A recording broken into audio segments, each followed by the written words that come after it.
get it? There you are. Hey, what's going on? Hey, we kind of got the same hair going on today. Yours is a little better than mine. I'm Good to receding. see your face, man. It's been a minute. Yeah, it's good to see you.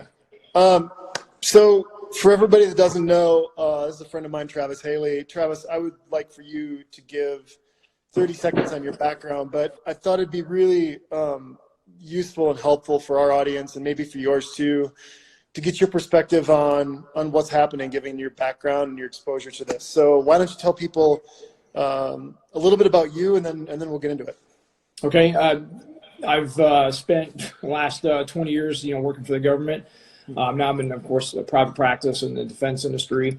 I'm a former special operations guy in the Marine Corps, and then worked for some contracting organizations and some other government agencies after I left active duty.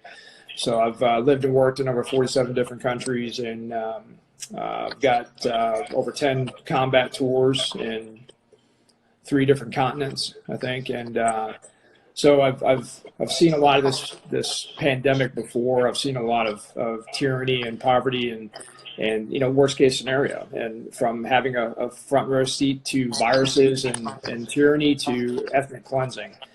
And of course, now what I do is through my own companies is try to create knowledge transfer and preparedness to people, specifically in situations like this. I mean, this is what I do. Is I thrive in scenarios like this because this is what we teach people to be prepared for, because that's why we do it. So everybody that says, well, why do you guys practice survival and mindset and study psychology and physiology and biomechanics and everything else as it pertains to warfare,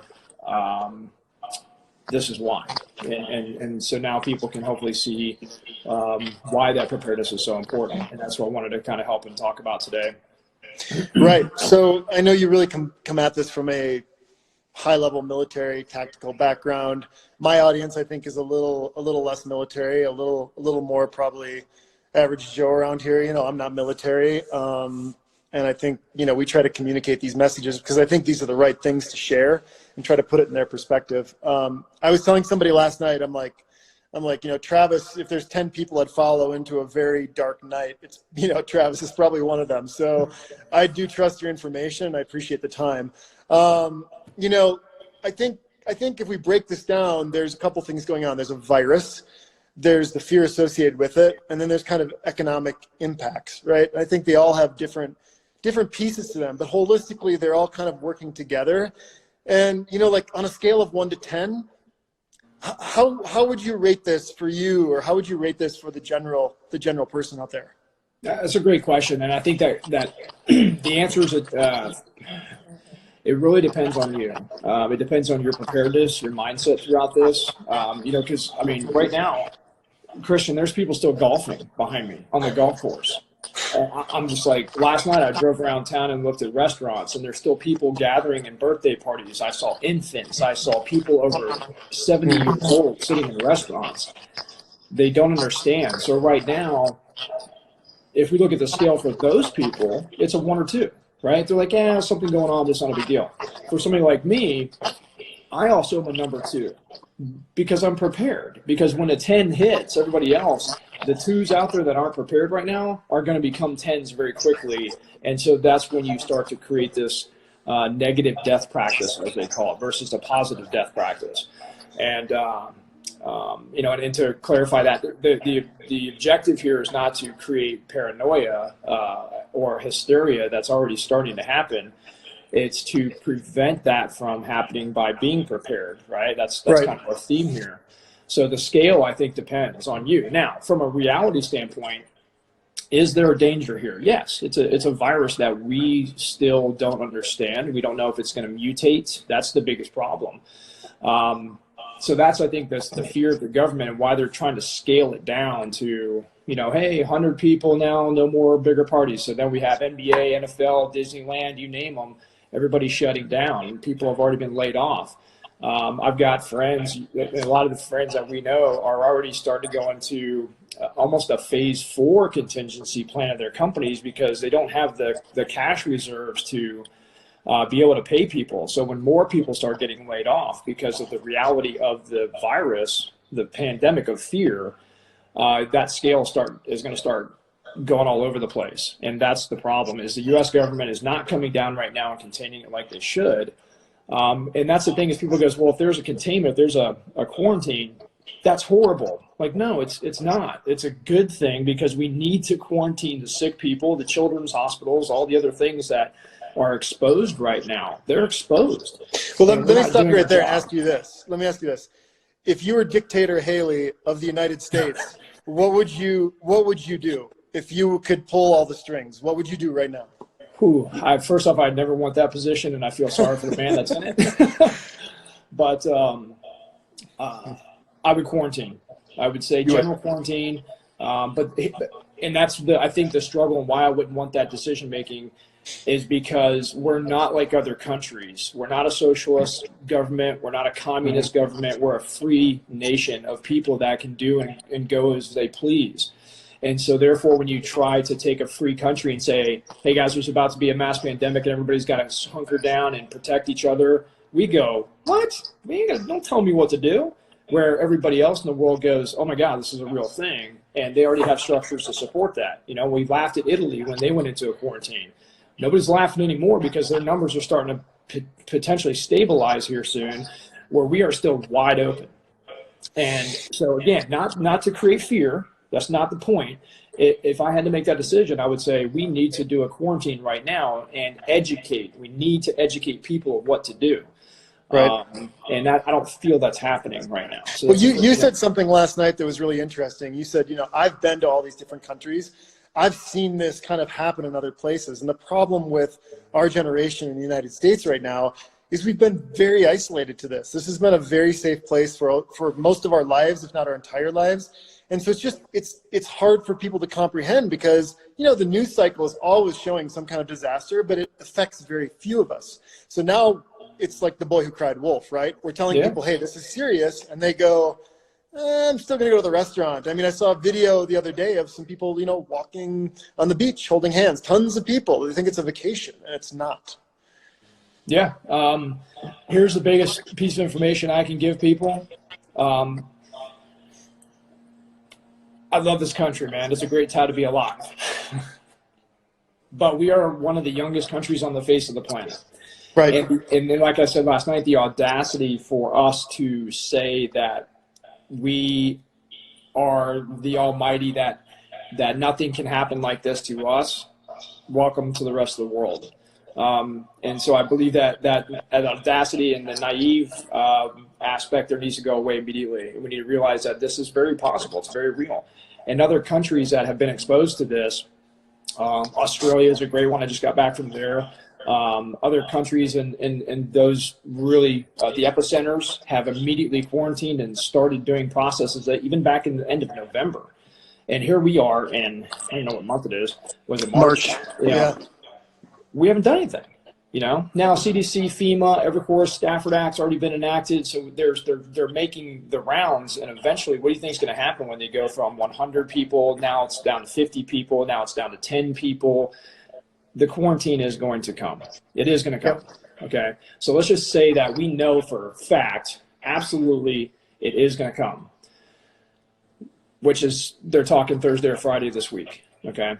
So wow. What are you doing? And that's the most recent resource that I've got. And I'm very, very careful about where I get my media from. I've got still deep connections with certain organizations, even inside the CDC, intelligence organizations around the world.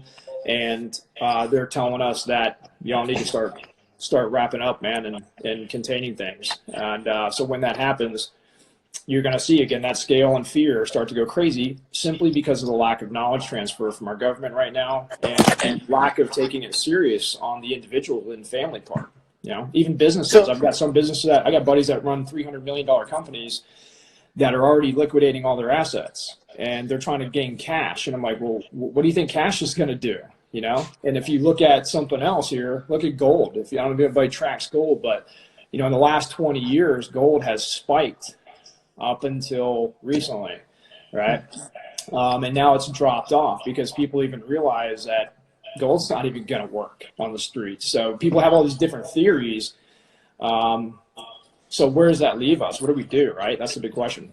So let me break this down. So you're saying that you believe there's a quarantine coming in, a day or two, effectively, and you also believe though that that's the right thing. So to be clear to everybody listening, we're not communists. We're not trying to spread fear. What we are trying to do, and we're going to get to that, is tell you guys what Travis thinks is going to happen, and then what we can provide you as information so you can make the best decisions for you. Because this might be your chance to change your situation, because maybe on Friday you can't change your situation. You're stuck with what you have. That's right.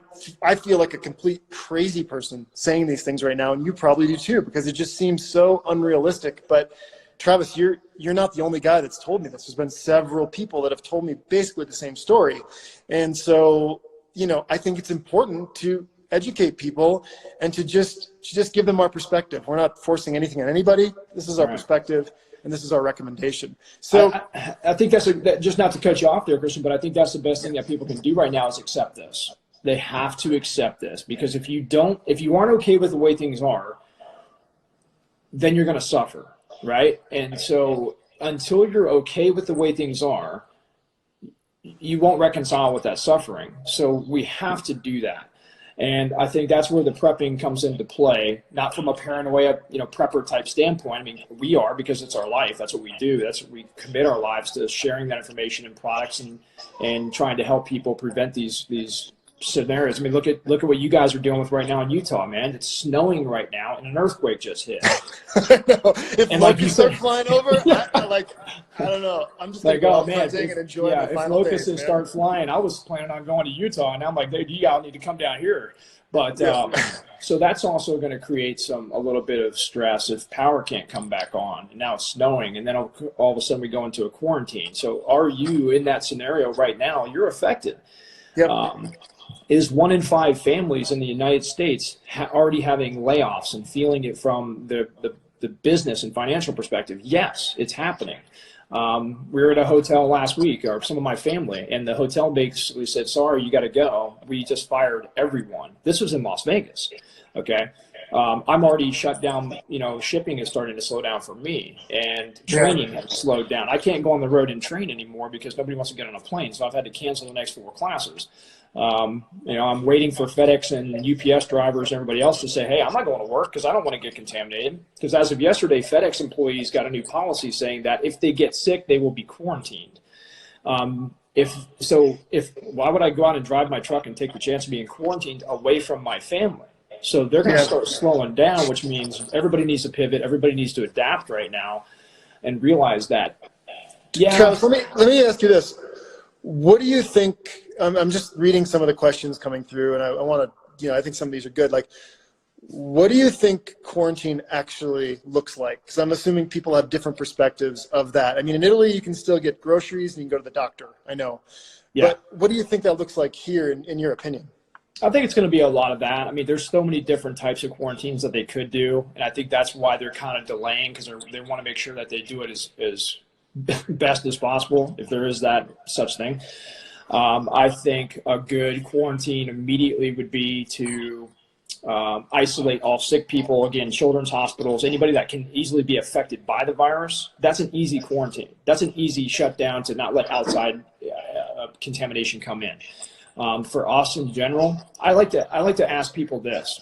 What if you had coronavirus? What would you do? If you found out right now you could take a test, put something in your mouth, whatever, swab your skin, and all of a sudden you say, oh my God, I'm positive for coronavirus. Yeah, up the nose.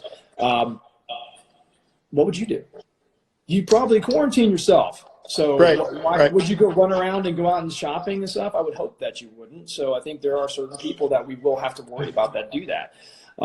Again, on my level, ISIS, Al-Qaeda, other terrorist organizations around the world have been instructed that if they get contaminated, to spread it as fast as they can.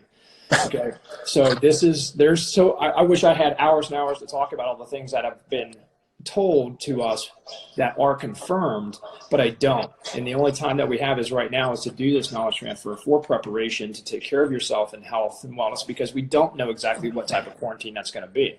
I don't think it's going to be a lockdown, military everywhere, et cetera, because you also have to think about this. This is another serious reality, is that there's only 800,000 law enforcement officers in the United States. That is 0.25% of our population. Police is 327 million people.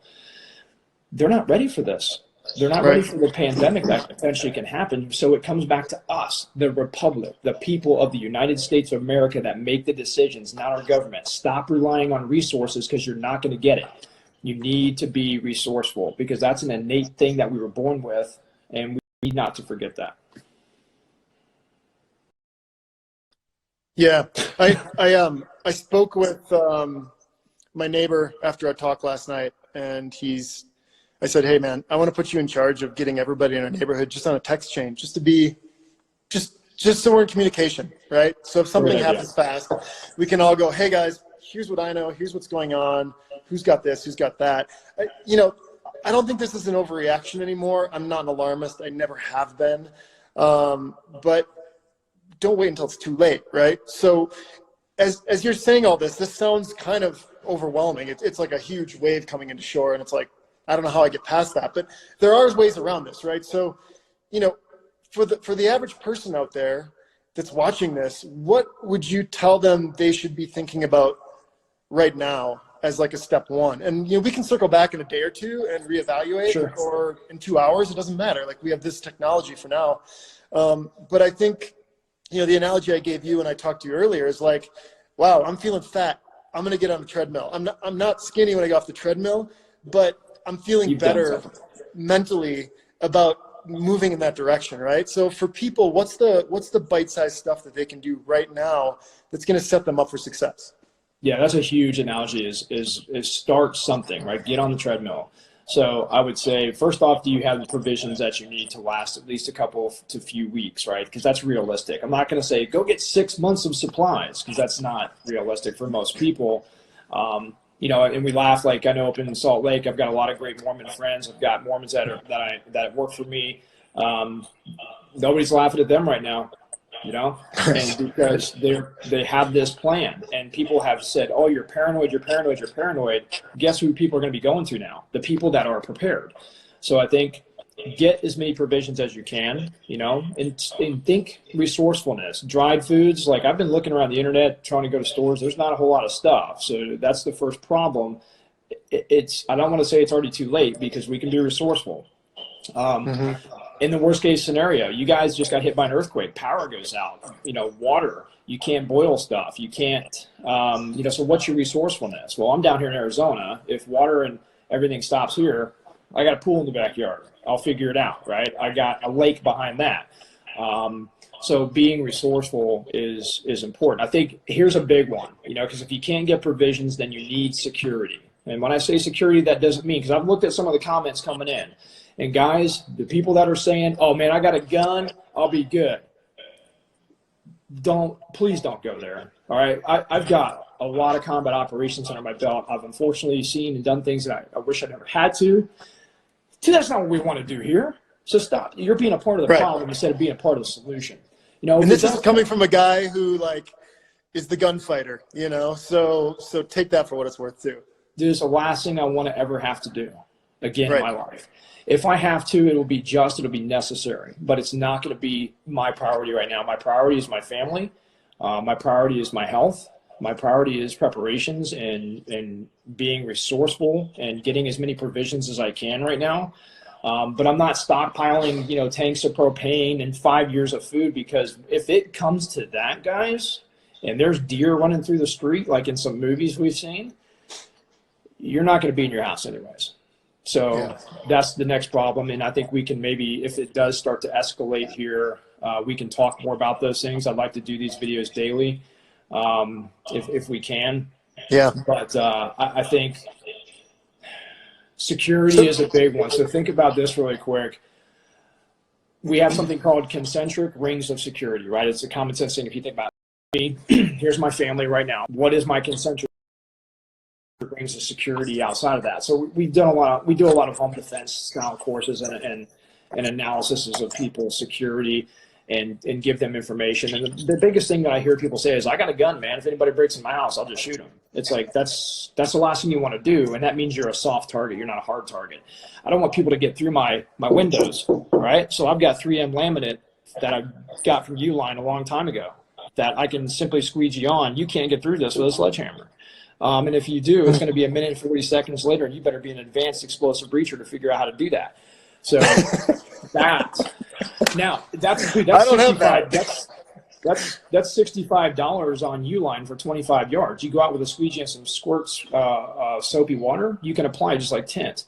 You don't have to have crazy resources in order to do these things. But problem is, you ain't going to get this done right now, right? So your doors, your locks, take out the hinge plates, the strike plates. Look at these little tiny screws that are in there. Just drive some 2-inch screws in. Reinforce your home a little bit. Put 2x4s in your sliding glass windows. Make sure that red cord hanging down from your garage door is zip tied up, because that's the fastest way to get in somebody's houses with a coat hanger and a garage door. Scoop in, pop the freaking red handle, and you got everything you need. Wow. So when I say concentric rings of security, what are your security measures, from dogs to windows and door locks to harden your home? Make sure you keep your doors closed, because when people do get panicky because they aren't prepared and they're less fortunate, the Robin Hood syndrome starts, right? So you get the person that maybe is a criminal. Worst case scenario, he's like, I'm going to go up into old people's neighborhoods and start breaking in because I deserve what I wasn't afforded in my life. You will have that happen in a worst case scenario. Now, we're not there yet. So again, we're not trying to create fear. I'm trying to create preparation and say, go take care of some of these little things around your house and make yourself a harder target. So when somebody does try to beat on your door and they realize they can't get in, they're going to go to the neighbor's house. And that's the best kind of break-in, is not yours, right? So that's something that I think we could all start with right away. That doesn't take a lot of time or resources to do.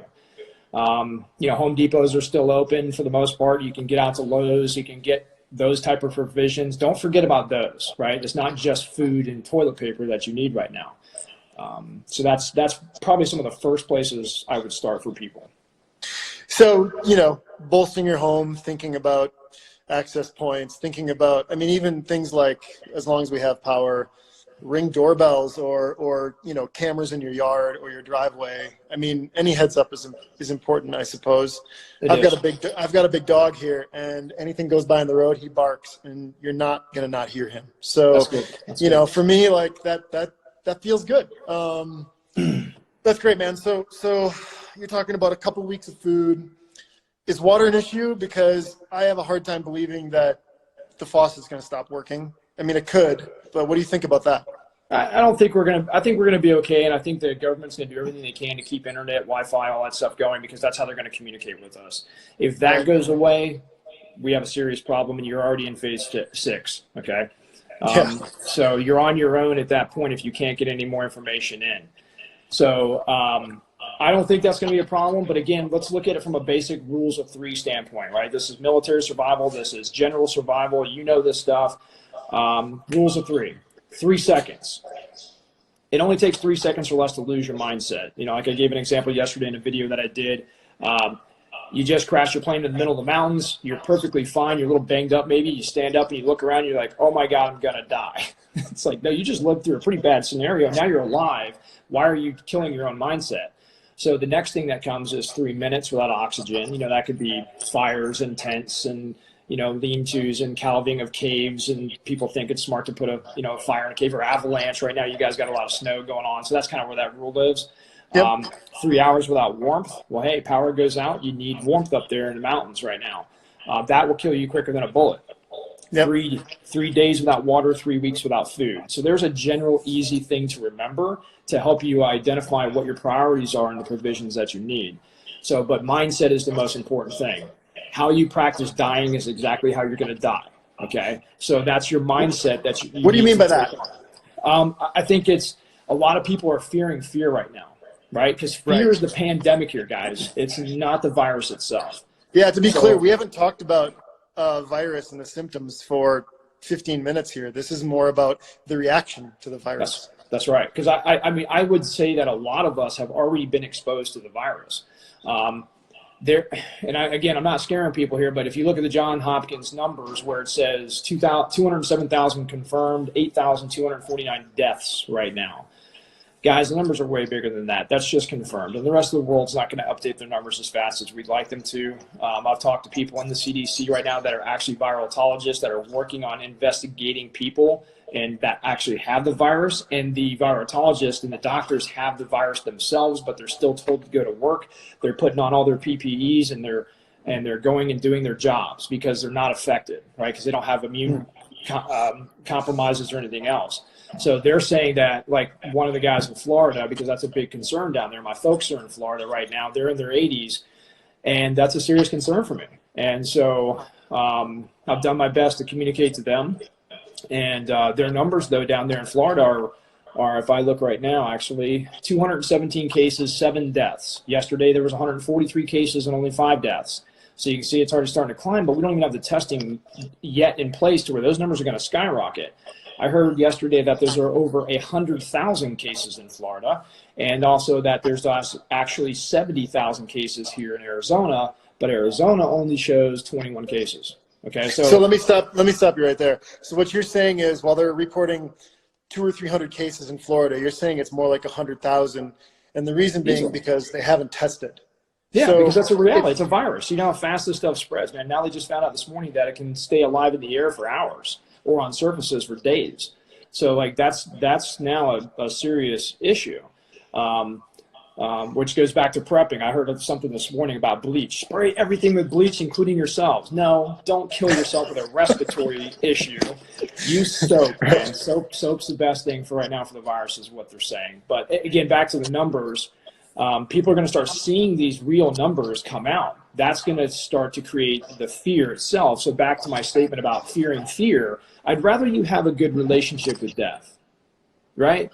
And there's a great mind architect and business architect, Kieran Ray. If you don't follow him, he's an Australian, and the guy's incredible. He came up with some of these concepts, or at least has been sharing these concepts of like, look, do you want to go out in a crazy freaking panic and hysteria, or do you want to be okay with it, man? Because you got a plan. And I would rather people be okay with the way things are so they reconcile with any suffering. So any numbers that come in, any chaos you hear in the news, you're okay with it because you've already accepted that. And I think that's the best start to this whole process is mindset, you know, and then mindset's good. Now I can start preparing my next rules of 3. And then when that's good, I can start working on security measures and concentric rings for my home, my dogs, my alarms. If I've got little Wi-Fi cameras, put them out. You can go get them for $25 if they're still available at some of the stores. That's I think the priority right now, and not freak out when all the numbers start actually hitting. Okay. So let me just recap here. What we're going to see, if I'm understanding you correctly, is numbers are going to start to skyrocket. And that's not that it's suddenly spreading faster. This is already happening. It's just that the tests are going to start revealing who has it and who doesn't, because some people are asymptomatic, meaning they don't really show any signs, and other people it's affecting greatly. So the hockey stick curve, which I wish all of our businesses would always do, but now it's the wrong thing, is going to probably elicit fear to some extent. People are going to say that, they think that it's spreading, they get a misrepresentation of what's actually happening. But this is already happening. So what people should be doing right now is they should be staying alone. They should make sure they have the stuff, and they should protect and control what they can, which is probably their family and their home. And you're recommending a couple weeks of food, some water, some self-protection, thinking about your neighborhood plan. I mean, I guess for me, what I try to give my audience is, here's what you can do today that's within reason. I mean, most of the people listening may not have a closet full of guns or the ability to bolster their house in the way you do right now. So, you know, what are the things they can do to start making themselves feel even 5% or 10% better? Well, I think numbers are always good, right? So if you have a community, like you said, Christian, that's the first place I would start. If you look around and you have no community, you have no loved ones, you better find it right away. You better go make friends with your neighbors, because you know how today's world is hyper-dynamic, impulsive. I don't even know my neighbors anymore. Like, no, right. You need to, because of scenarios like this. That's what makes us a great country. So go talk to them. And you might find out either people are like, yeah, we're extremely scared and we're glad that you came by and said something. And then you're going to get the other person that says, yeah, you're freaking panicking, man, get out of here. Well, at least you know who's who in your neighborhood. So when the shit does hit the fan, you have a network of people that can also provide their resources. You can share. Eventually people are going to have to consolidate resources if in the event that this goes, for 4, 5, 6 months or to a year. Businesses, you need to start prioritizing. Business owners like us, man, you've got to go in a contingency phase and remote your people. You've got to think about worst case scenario. How do you pivot and adapt? So my shipping team that's about to shut down, they're now doing marketing and product development. Why? Because when the dust settles, we launch products, right? Right. And if the marketing, and what I say by marketing is this kind of stuff, continued education of helping people, because that's what our job is. We've committed our lives to serving others, and we'll keep doing this throughout this medium if for as long as we have it. So I think that's where the preparation definitely needs to go, man. Is take it seriously. Create a community. Protect yourselves, get your preparations, and stay healthy and hygiene is important. I mean, I've been again, fortunately or unfortunately, I've had experience in my life where I've gone, I think one time was 83 days without any hygiene, shower, everything. That's combat operations. So you're trying to do a job in a survival environment, right? Some people have problems surviving by itself or even doing their job by itself. Now try to combine both of those in the worst chaotic scenario you can imagine. So hygiene is the most important at that point in time as well. Keep brushing your teeth, keep flossing, keep washing your hands as many times as you can. Like all those little things are extremely important. And if you're not that kind of person, you might want to start becoming that kind of person right now, because if not, you're contributing to the problem. Awesome. So those are simple things, right? Make sure you got a couple weeks of food. Make sure you got some water. Think about your home. Keep your hygiene up. I know, keep your stress down as much as you can. Exercise. I mentioned earlier people out on the beach. I've been going out and ski touring. I'm keeping 20 feet between people, and I'm keeping distance. I think that's still okay. I mean, if you were in a place where you can get out and be away from people and get some exercise, I think that's good mentally, physically, emotionally, everything else. I'm just saying if you're in Santa Monica, don't go down to the pier and walk around with 5,000 other people. That's not the right answer right now, and it pisses me off to see, New York City's going to shut down the bars. So the night before, everybody goes out for one last drink. That is just the most ridiculous logic I've ever seen. And it's really laughing. Sad. I'm laughing only because, and I want people to take this seriously, natural selection is a very real thing. Okay. And the people that are going out for one last drink, the people that are still golfing behind me, either they're prepared like way crazier than we are, and they're like, I'm going to go golfing. Because I can, because I've got everything. I've got 16 years of freaking supplies and I've got armed security and everything else. Maybe that's what the case is, but I doubt it. Okay. So if you don't want to log into www.naturalselection.com, you need to start doing some of these things right now. And here's a basic thing. I'm not going to ever tell somebody what to do. I'm not going to say, you need to change your life right now. How about this? How about just take a half an hour or 1 hour today? That's it. Out of your busy schedule, out of your life, and go, let me make a list. Let me run down that list and see what I have. Just 1 hour. And then I'll go back and do business as usual. Because as soon as I hang up, I'm going into the office and I got to go do business as usual, right? I got to take care of my family today. So with that, take an hour and just start a prioritization list. And then see what you don't have. And then go get that. And so it's one more thing that we have to do every day is like people that have cancer, right? My ex-mother-in-law probably was the best at this, where she had multiple myeloma stage 4, and she passed from it. But before she did, it was kind of like you want to ask people, like, how do you manage this? How do you deal with that stress? And she said, well, it's just one more thing I have to do every day. It's not a big deal. It's just one more thing I got to go do my chemo, and I'm going to go about business as usual. Right? So yes, it can be the worst case scenario in the world, but if you can go about business as usual because you prioritize that one more thing you have to do every day by taking that little chunk of a half an hour, and do the things that we're asking you to think about. Yeah. I think that's a really good place to start. That's great, man. I really appreciate that perspective. I'm watching the comments come in. Some people think we're alarmists. Some people get it. Again, people can make their own decisions, but I trust your perspective, and I don't think anybody's ever been disappointed that they were over prepared for anything. So, you know, that's kind of my perspective is if you look at the upside and the downside of a decision, you should base it on that, right? There's a lot of upside in making sure you're ready. There's very little downside in having some extra canned food and water at your house. I mean, it's going to last a long time. You can use it up. So, what are your strengths? It's like, you know what a SWOT analysis is in business, right? What are your strengths right now? What are your weaknesses right now? You know, what opportunities can you create out of this, and what are your threats that you're about to have? That's a general SWOT analysis we use in making a product or making some type of business decision. There's no reason we can't use that for ourselves right now. That maybe is the first thing you do is do a little SWOT analysis of yourself, your family, preparedness right now, and go from there. You know, have you educated your children about this? Because nobody wants to scare their kids, but we have a cultural issue, right? This is a cultural issue because if you went to Israel or a lot of other places around the world and said, you are now contained, we need to fight. They go, okay.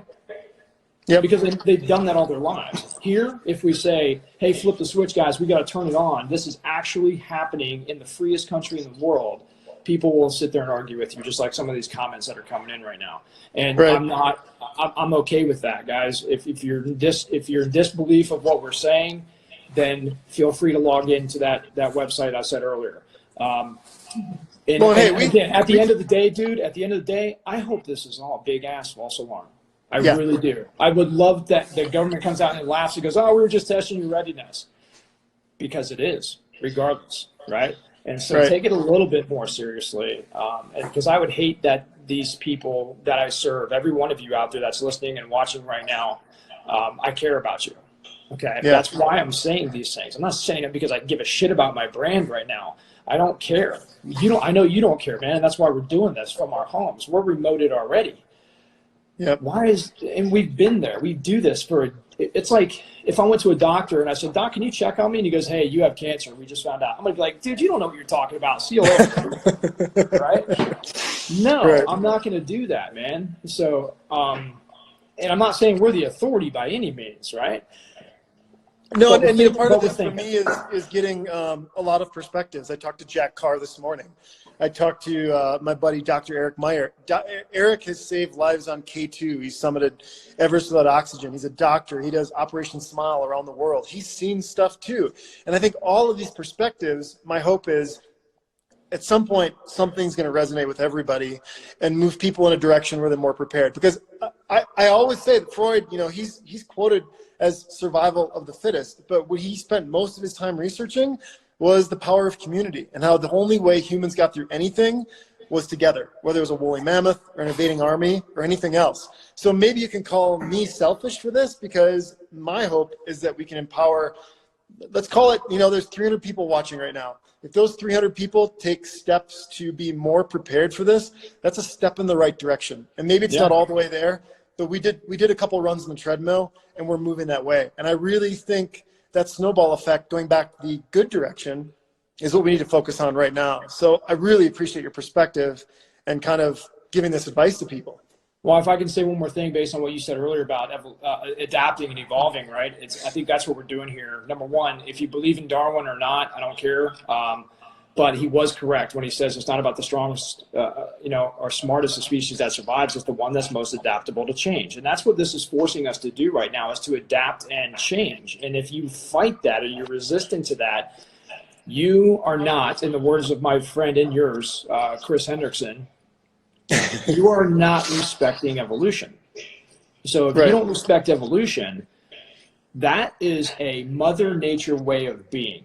Right now, we are in a Mother Nature way of being. The issue is the human narrative and the audacity that thinks it can look outside and go, what the hell why is there a desert here? The desert should be way more south right now. I can't change that physics. So be careful what you say, what you do right now, what you wish for, because it might just come true. And so I think that's where all we're trying to do is tell people, don't be paranoid, guys. Don't be stressed, like you said earlier, Christian, because stress kills you, man. Stress kills you quicker than anything. And that's that being okay with the scenario that you're in and doing a good, positive death practice. Because if you're panicking at all right now, you are practicing death, right? And that's easy for us to do. It's even easy for me to do. You know, if I go overseas and I got to go make entry into a door and kill a terrorist, you think I'm not going to be scared to death? Yeah. But the more I do it, the more I'm involved in that environment, the easier it gets to be a part of chaos, because I can't control it, right? Well, it's kind of like, you know, I wasn't in the military. I've been to Iraq 40 times playing my guitar, but, you know, I've done a lot of hunting, and people ask what I love about it, and I always say, what I love about it is it distills everything down. Like, everything you eat is energy.